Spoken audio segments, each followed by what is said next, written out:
Good morning, Savers. I'm so happy to see your face this morning. Oh man, you feel it's kind of warming up. I'm guessing it's probably around the 40s. Looks like it's going to be a pretty warm day. We're getting back up into the 50s in the Pacific Northwest and loving it. Did a little spring hunt yesterday, found a lot of blooms coming up, and life is coming back, which I love.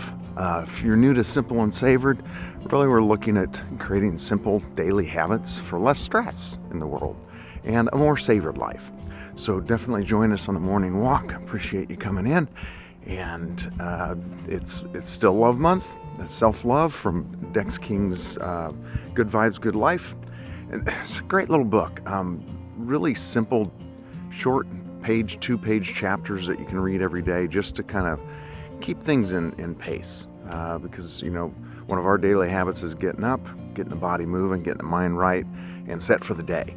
So the power of a good partner, and really able to talk about solutions and really assessing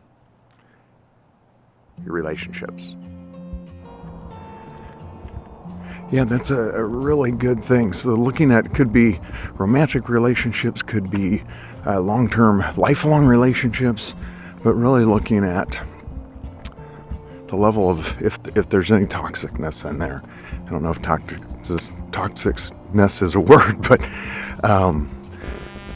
I think so often if you've created some relationship habits where you communicate in a certain way, and sometimes it's not open, it's not, you know, something that you can have just an honest conversation. It's kind of manipulation and working through people. So just take a look at those people. Are they positive, are they supportive, are they in your corner?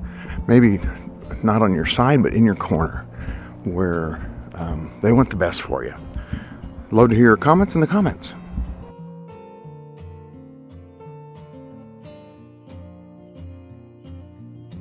Okay, so for pozole, and this is a quick and easy version. It's not authentic, but it sure tastes good. Just carrots and celery. You could add onion to this. You could add garlic to it. Enchilada sauce, white hominy, chicken broth, and then green chilies, and then cumin and salt and pepper, or Tony's. This is always a good one. And chop everything up. I'm going to put it in the same crock pot.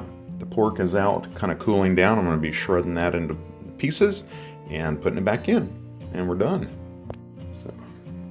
So here's what the pozole ended up looking like, and it is wonderful.